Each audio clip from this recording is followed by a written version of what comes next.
드디어 교육부 헌신예배 강사로 가는구나. 제가 이런 생각을 했는데 막상 예배를 시작해 보니까 여러 가지 할 일들이 많아서 다음번으로 강사처럼 등장해서 말씀을 전하는 건 다음번으로 미루도록 그렇게 하겠습니다. 오늘 강서훈 집사님께서 낭낭한 목소리로 봉독해 주신 누가복음 10장 38절부터 42절의 본문 말씀을 가지고 좋은 교육이란 아주 좋은 제목으로 함께 은혜를 나누도록 하겠습니다. 특별히 오늘 교회 학교 헌신 예배를 맞이해서 제가 교육에 관련된 주제를 정했습니다. 하나님의 사랑교회에서 교육부의 일을 맡고 있는 제가 가지고 있는 교육 철학에 대해서 어떤 철학을 가지고 아이들을 가르치고 있는지에 대해서 함께 나누어 보려고 합니다. 여기 계신 분들은 직간접적으로 다 교육과 관련이 있으신 분들입니다. 교회 선생님으로 계신 분들도 분명히 계시고 또 교회 여러 가지 기관에서 또 임원으로 이렇게 수고하시는 분들도 계십니다. 조금만 범위를 좁혀보면 여러분들 어른으로서 또는 부모님으로서 또 어떤 분들은 할아버지와 할머니로서 가정에서 아주 특별한 교육들을 맡고 계신 그런 분들이십니다. 그러기에 제가 여러분들에게 질문을 하나 드리겠습니다. 여러분은 교육이 무엇이라고 생각하십니까? 교육이란 누군가 이렇게 여러분에게 질문을 던지면 여러분은 뭐라고 하시겠습니까? 제가 두 분이 대답하실 때까지 설교를 다음으로 넘어가지 않고 여러분의 응답을 듣겠습니다. 자, 한 분은 선생님 중에서 대답해 주시고 다른 한 분은 선생님이 아닌 분한테 듣도록 하겠습니다. 갑자기 고개를 숙이시는데 고개를 들어서 저를 보시고 자, 여러분은 교육이 뭐라고 생각하십니까? 교육이란 하고 물으면 여러분 뭐라고 대답하시겠습니까? 보여주는 것. 아주 좋은 대답이 나왔어요. 이렇게 그냥 대답하시면 됩니다. 고개를 끄덕거리시고 그러면 선생님들 말고 다른 분들의 대답을 듣겠습니다. 여러분 교육이란 뭐라고 생각하십니까? 우리 윤주방 장로님께서 깊이 생각에 빠지신 것 같은데 네, 저를 좀 도와주십시오. 교육이란 할렐루야. 네, 바르게 사는 걸 가르쳐주는 것. 정말 교육자로서 조금도 손색이 없는 대답이었다고 저는 믿습니다. 우리 뒤에서 박미숙 집사님 뭐 하실 말씀이 있으신 것 같은데 안 하시겠어요? 네네, 알겠습니다. 제가 사전을 찾아보니까 국어 사전에는 지식과 기술을 가르치며 인격을 길러주는 그것이 교육이라고 이렇게 나와 있습니다. 여러분 다 동의하시죠? 그리고 이 풀이를 보니까 그냥 한자 그대로를 풀어서 가르칠 교회에다가 기를 육자를 써서 양육할 육자를 써서 그대로의 말을 풀어준 거라고 생각합니다. 그리고 조금 다르게 백과사전에서 제가 이 교육을 뭐라고 가르치는지 찾아보니까 백과사전에서는 이렇게 좀 간단하게 정의를 내렸습니다. 가르치고 배우는 과정. 이렇게 교육이라는 것을 정의했습니다. 사전적인 의미의 정의 말고 여러분들이 생각하시는 그 교육과 또 제가 생각하는 교육이 무엇인지를 오늘 한번 나누어 보려고 합니다. 저는 개인적으로 교육이라는 것은 올바른 것과 잘못된 것을 가르치는 것이라고 생각합니다. 올바른 것과 나쁜 것을 가르치는 것. 제가 왜 이렇게 생각하냐면 제가 저희 재현이가 태어나고 난 뒤에 밤에 잠이 들기 전에 꼭 재현이에게 책을 읽어줬습니다. 한 1살, 2살쯤 됐을 때 이 친구가 제 이렇게 품에 안겨서 책 읽는 걸 듣고 있다가 갑자기 책을 조금씩 찢는 거예요. 그래서 제가 처음에는 찢지 마. 그런데 이 친구가 그게 재밌는지 제가 조금만 딴 눈을 팔면 조금씩 책을 찢었습니다. 그래서 제가 투명 테이프로 이 책 찢어진 부분들을 말끔하게 붙여놨습니다. 그런데 제가 며칠 전에 재현이에게 또 똑같은 책을 펼쳐서 읽어주고 있는데 갑자기 재현이가 그 찢어진 부분을 이렇게 손가락으로 하면서 아빠 이거 내가 아기 때 찢었는데 미안해 잘못했어 이렇게 말하는 겁니다. 누가 책을 찢는다는 것이 나쁜 것인지를 재현이에게 가르쳐 줬는지는 잘 모르겠지만 이 친구가 다니면서 또 교육을 받으면서 그것이 나쁘다는 사실을 깨달은 겁니다. 그래서 다시는 그것들을 안 하고 그것만으로도 되게 신기한데 반성까지 하는, 아빠 잘못했어, 이렇게 이야기하는 겁니다. 여러분, 이런 의미로 볼 때 교육이라는 것은 어떤 것이 올바른 것인지 어떤 것이 잘못된 것인지를 가르쳐주는 것이라고 저는 생각합니다. 제가 여러분께 한 가지 질문을 더 드리려고 합니다. 제가 만약에 오늘 설교의 제목을 교육이란 이렇게 정했으면 질문을 안 드리고 그냥 이 말씀으로 설교를 마쳐도 되는데, 오늘 여러분들 확인하셨겠지만 설교의 제목이 좋은 교육입니다. 그래서 여러분 한 번만 더 좋은 교육에 대해서 생각을 해보셔야 됩니다. 여러분, 교육은 바른 것과 나쁜 것이 무엇인지를 가르치는 것입니다. 그러면 좋은 교육은 무엇입니까? 좋은 교육의 의미는 무엇일지요? 여러분 한 번만 고민해 주시기를 바랍니다. 저는 그 해답을 오늘 우리가 읽은 본문의 말씀에서 찾아보려고 합니다. 오늘 우리가 읽은 본문에는 우리가 너무나 잘 알고 있는 마르다와 마리아의 이야기가 나옵니다. 성경에 보면 예수님께서 길을 가시는데 마르다가 예수님을 자기의 집으로 초청했다는 그런 말씀으로 이 이야기를 시작합니다. 성경에 보면 간단하게 그들이라고 표현되어 있는 이 구절이, 우리 파워포인트를 띄워주시면 영어 성경에 보면 As Jesus and his disciples were on their way, 이렇게 나와 있습니다.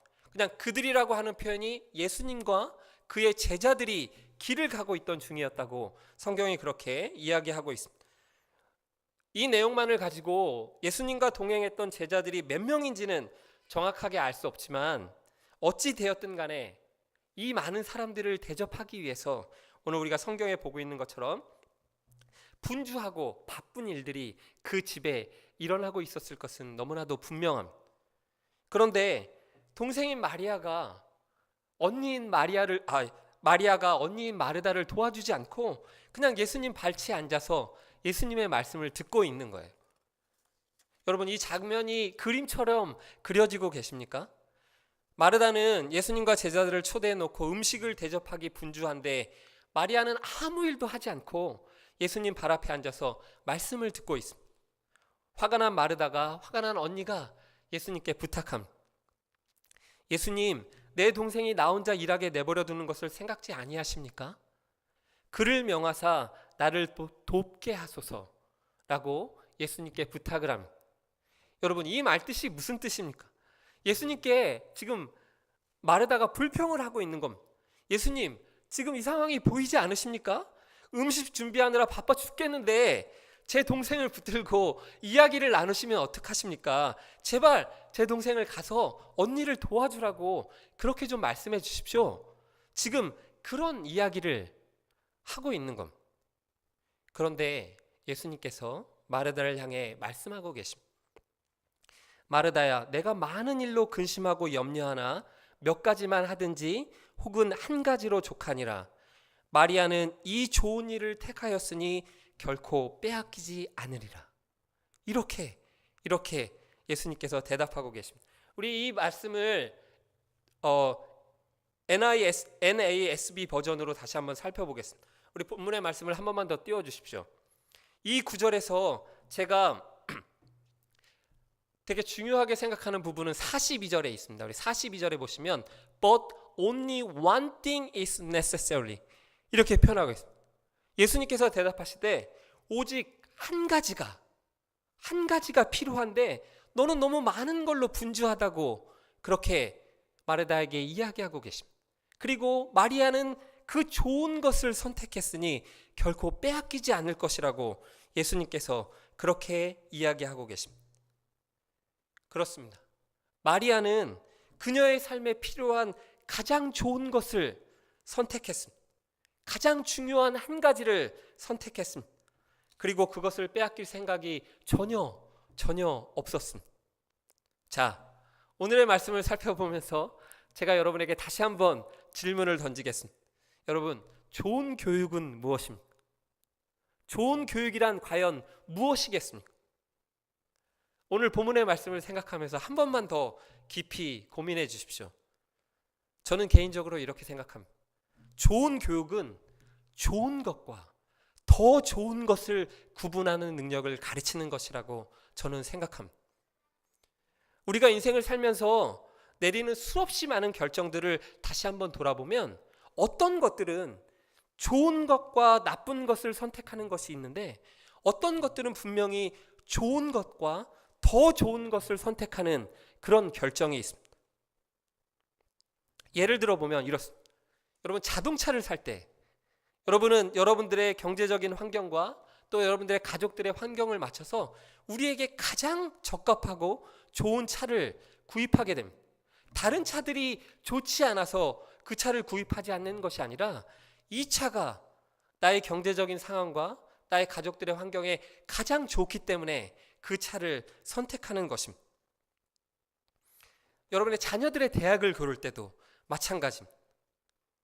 좋은 대학들 중에서 나의 자녀에게 가장 맞는 가장 좋은 대학을 고르기 위해서 부모님들이 고민하는 것입니다. 배우자를 고를 때도 마찬가지입니다. 그리고 교회를 고를 때도 마찬가지입니다. 어떤 교회는 나쁜 교회고 어떤 교회는 좋은 교회라 좋은 교회를 선택하는 것이 아니라 여러분 많은 교회들을 두고 더 좋은 교회에 여러분 선택을 내리는 경우가 많이 있는 것입니다. 많이 있습니다. 좋은 것과 나쁜 것 사이에서 하나를 선택하는 것이 아니라 좋은 것들을 두고 그 중에 가장 좋은 것을 고르는 것입니다. 그것이 훨씬 더 어려운 것입니다. 저는 오늘 여러분 앞에 설교의 제목으로 잡았던 좋은 교육이란 우리가 정말로 최고로 좋은 것을 고를 수 있도록 가르치는 것이 바로 좋은 교육이라고 저는 그렇게 생각합니다. 이것이 저의 교육의 철학입니다. 오늘 마리아는 예수님의 말씀을 듣는 것을 선택했습니다. 물론 언니를 도와서 예수님과 제자들이 잡수실 음식을 준비하는 마르다가 맡았던 일도 나쁜 일은 아닙니다.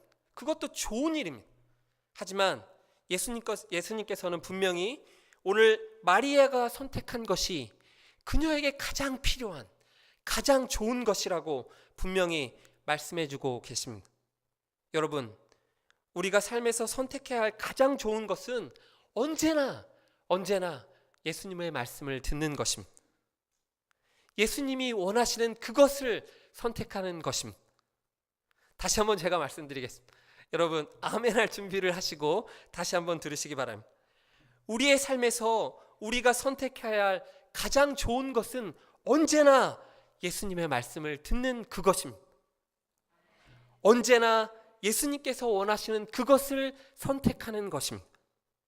그것이 가장 좋은 것입니다. 그것을 선택하십시오. 그리고 그렇게 선택하는 방법을 여러분들의 제자들에게, 여러분의 가족들에게, 여러분의 자녀들에게 가르쳐 주십시오. 저는 그것이 좋은 교육이라고 믿습니다. 우리 하나님의 사랑교회는 언제나 하나님을 먼저 선택하고 예수님의 말씀을 듣는 일에 가장 중요하게 여기는 그런 교회가 되기를 간절히 부탁드립니다. 한 일본인이 호주로 패키지 여행을 떠났습니다. 이 일본인은 이 여행 과정에서 가장 흥미를 갖고 기대했던 코스가 바로 양을 키우는 목장에 방문하는 것이었습니다. 왜냐하면 자신도 일본에서 양을 키우는 일을 하고 있었기 때문입니다. 버스를 타고 가이드의 안내를 받으며 호주의 양 목장에 도착했습니다. 넓디 넓은 초원에 수백 마리의 양들이 뛰어노는 모습을 보면서 이 일본 사람은 내가 정말 이번 여행을 하기를 잘했구나 이런 생각을 했습니다. 그런데 이 일본 사람의 눈에 이상한 것이 보이기 시작했습니다. 아무리 주위를 살펴봐도 이 양들을 가두는 펜스가 담장이 보이지를 않는 겁니다. 그래서 주인을 찾아가서 물었습니다.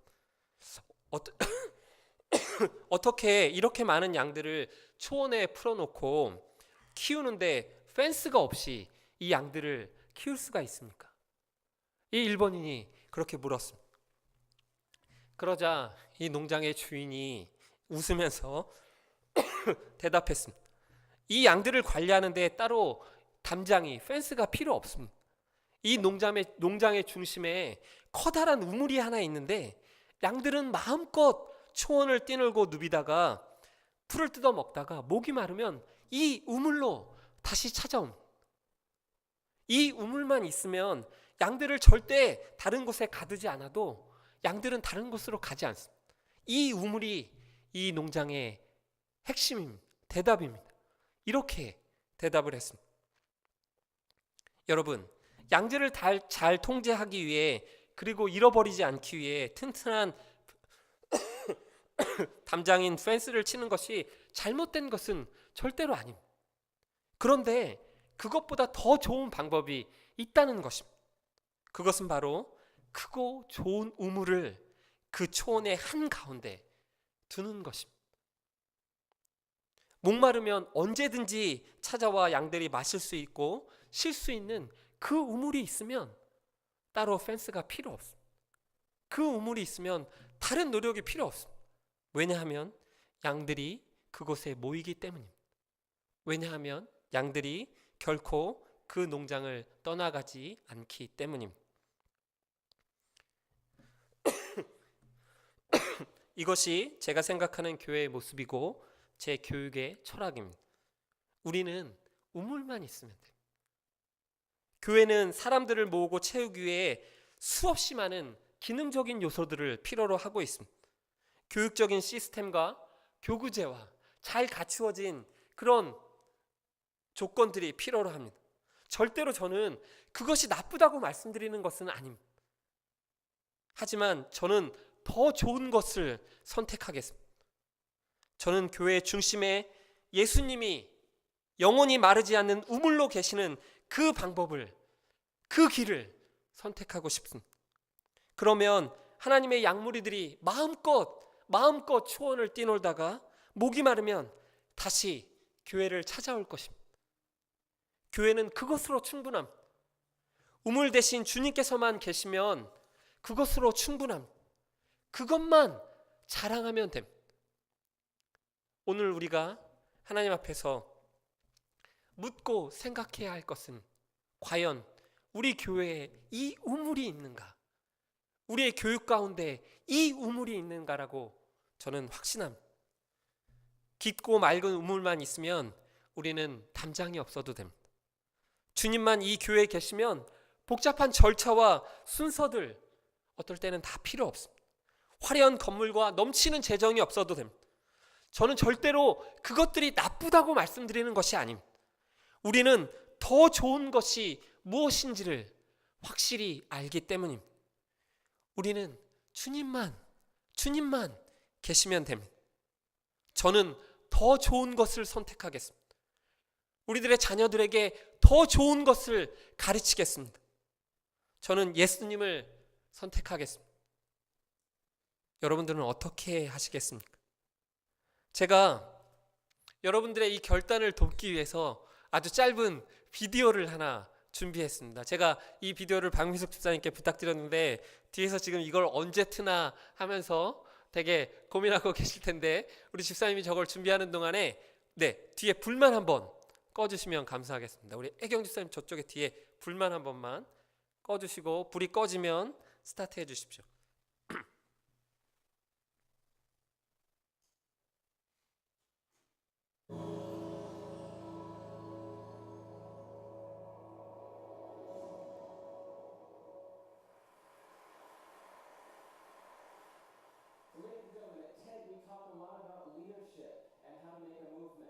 So let's watch a movement happen, start to finish, in under 3 minutes and dissect some lessons from it. First, of course you know, a leader needs the guts to stand out and be ridiculed. But what he's doing is so easy to follow. So here's his first follower with a crucial role. He's going to show everyone else how to follow. Now notice that the leader embraces him as an equal. So now it's not about the leader anymore, it's about them, plural. Now there he is calling to his friends. Now if you notice that the first follower is actually an underestimated form of leadership in itself. It takes guts to stand out like that. The first follower is what transforms a lone nut into a leader.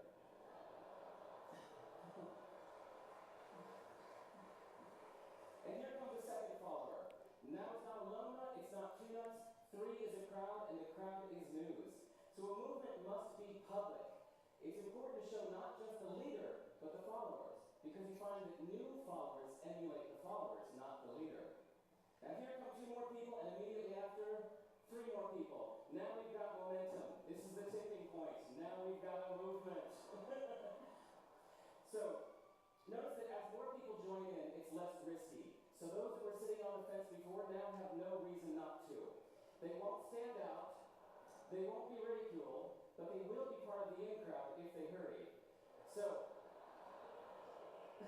over the next minute, you'll see all of the those that prefer to stick with the crowd, because eventually they will be ridiculed for not joining in. And that's how you make a movement. But let's recap some lessons from this.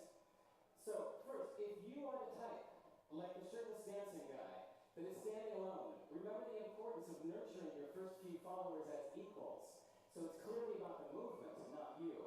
Okay, but we might have missed the real lesson here. The biggest lesson, if you noticed, did you catch it? Is that leadership is over-glorified. That yes, it was the shirtless guy who was first, and he'll get all the credit, but it was really the first follower that transformed the lone nut into a leader. So as we're told that we should all be leaders, that would be really ineffective. If you really care about starting a movement, have the courage to follow and show others how to follow. And when you find a lone nut doing something great, have the guts to be the first one to stand up and join in. And what a perfect place to do that, Ted. Thanks. 네. 여러분 뭐 이 정도 영어는 충분히 다 알아듣실 거라고 믿고 이 영상의 제목은 How to Make Movement라는 제목입니다. 여러분들 집에서 댁에서 찾아보시면 한국어로 번역되어 있는 내용들이 나옵니다. 내용은 아주 간단합니다. 테드에 보통 한 17분 정도 이야기를 하는데 3분 만에 이 내용이 끝났습니다. 그럼에도 불구하고 세계적으로 100만 뷰 이상 이 이야기를 듣고 활용하고 있습니다. 한 젊은이가 넓은 초원에서 춤을 추고 있습니다. 그냥 춤을 추는 것도 이상한데 우통을 벗고 여러분 보시다시피 반바지만 입고 춤을 춥니다. 많은 사람들이 그 사람을 바라보면서 저거 좀 정신 나간 사람 아니야? 이 영어의 표현을 빌면 너츠라고 표현합니다. 좀 미친 사람처럼 바라보고 있습니다. 그런데 그 순간에 어떤 한 사람이 그 사람을 향해서 다가갑니다. 강사는 이 사람을 first follower라고 부릅니다. 누군가 한 사람이 그 사람을 추종하고 따라갔을 때 처음 춤을 추던 사람은 not 미치광이에서 리더로 변화되는 것. first follower에 의해서 그런 일들이 벌어졌습니다. 그리고 나서 한 사람이 더 이 모임에 합류를 했습니다. 강사는 이제 그 모임은 그들이 되었다고 이야기합니다. 무리가 되었습니다. 그리고 나서 2-3 사람이 합류하고 갑자기 티핑 포인트라고 하는 어떤 시점 이후에 사람들이 몰려들기 시작합니다. 일제히 춤을 추기 시작합니다. 그것이 바로 무브먼트의 시작입니다. 여러분 참 놀랍지 않습니까? 이 주제의 내용 중엔 리더십에 관련되어 있는 부분인데 여러분 보시다시피 사람들이 몰려서 군중들이 춤을 추고 난 그 시점 이후에 맨 처음 춤을 춘 사람은 어디에서도 찾아볼 수 없이 군중들 사이에 묻혀 있습니다. 강사는 이 이야기를 통해서 다시 한번 리더십에 대해서 이야기합니다. 그리고 어디에 초점을 맞추냐면 first follower, 누가 제일 먼저 그 리더의 곁에서 함께 춤을 추었는지를 초점을 맞춥니다. 여러분 우리들은 언제나 리더에게 초점이 맞춰져 있습니다. 누가 이것을 제일 먼저 시작했느냐에 초점을 맞춥니다. 그런데 누군가 세상과 동떨어져 있는 무언가를 혼자 하고 있을 때는 어찌 보면 그 사람을 리더라고 표현하기보다는 그냥 좀 특이한 사람, 정신이 나간 사람 이렇게 바라보기가 쉽습니다. 그런데 그 사람 곁에 누군가가 first follower가 돼서 그 사람을 추종해주는 순간 이 사람은 리더가 되는 것입니다. 누구에 의해서? first follower에 의해서 되는 것입니다. 리더십은 이 첫 번째로 따라오는 사람들이 중요합니다. 예수님의 사역이 그렇게 무브먼트가 되었습니다. 예수님을 따르는 그 제자들에 의해서 기독교의 운동이 큰 무브먼트가 되었다는 것을 우리는 너무나도 잘 알고 있습니다. 여러분, 저는 우리 하나님의 사랑교회가 한 우물만 있으면 충분하다는 이 교육 철학을 오늘 여러분 앞에 아까 영상에서 표현했던 것처럼 배짱 있게 선포했습니다. 이 사실이 하나님의 사랑교회에서 무브먼트가 되기 위해선 퍼스트 팔로워가 필요합니다. 어찌 보면 한 남자가 넓은 초원에서 정말 제정신이 아닌 것처럼 우통을 벗고 춤추고 있는 그런 사람 곁에 다가가서 함께 춤을 추어줄 퍼스트 팔로워가 필요합니다. 저는 정말로 하나님의 사랑교회에 필요한 것이 수없이 많은 팬스들이 아니라 하나님, 예수님 한 분이라고 확신합니다. 이 확신을 따르고 일어설 수 있는 퍼스트 팔로워가 저에게는 필요합니다. 이게 제가 믿는 교육의 철학입니다. 이 철학 가운데서 저와 함께 춤추실 퍼스트 팔로워를 저는 이 시간에 초대합니다. 그분이 계시다면 저는 리더가 될 수 있고, 그분이 계시다면 저의 이 철학은 무브먼트가 될 수 있다고 저는 확신합니다. 주님을 교회의 우물로 모시고 우리가 가진 모든 펜스를 허물어 버리는 일, 누가 이 길을 함께 걸으시겠습니까? 서두르십시오. 이미 우리의 곁에는 무브먼트가 일어나고 있습니다. 여러분, 퍼스트 팔로워의 자리를 놓치시면 그 다음에는 그냥 그들 중에 한 사람이 되는 것입니다. 용기를 내고 배짱을 내서 일어서셔서 저의 교육의 철학을 따라오시기를 간절히 부탁드립니다.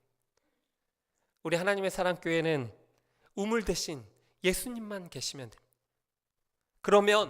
그러면 우리가 좋은 교육을 할 수 있습니다.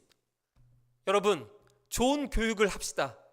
예수님만이 우리의 삶에 가장 필요한 분이라는 그 사실을 우리들의 자녀들에게, 우리들의 성도들에게, 우리들의 교회를 찾아오는 많은 분들에게 우리가 삶으로 보여줍시다. 그들에게 우리가 펜스가 되는 것이 아니라 우물로 인도하는 인도자가 되어줍시다. 하나님의 사랑교회에 깊고 맑고 마르지 않는 우물 대신 예수님이 계시다는 사실을 먼저 우리들의 자녀들에게, 우리들의 성도들에게, 또 우리의 교회를 찾아오는 수없이 많은 사람들에게 보여주시는 여러분들이 되시기를 간절히 부탁드립니다. 예수님의 발 앞에 앉아서 말씀을 듣는 일을 절대로 그 누구에게도 빼앗기지 않았던 마리아처럼 그런 우리가 됩시다. 우리는 먼저 예수님을 선택해야 합니다. 왜냐하면 예수님이 우리의 삶에 가장 필요한 분이시기 때문입니다. 그것을 선택할 수 있도록 가르치는 것이 바로 좋은 교육입니다. 제 교육의 철학은, 제 교육의 목표는 바로 그것입니다. 큰 우물 대신 예수님을 교회에 모셔놓고 예수님의 양무리들이 이 우물에 와서 마실 수 있는 그런 교육을 하는 교육자가 되고 싶습니다. 이 교육의 퍼스트 팔로워가 되어 주십시오. 간절히 부탁드립니다. 말씀을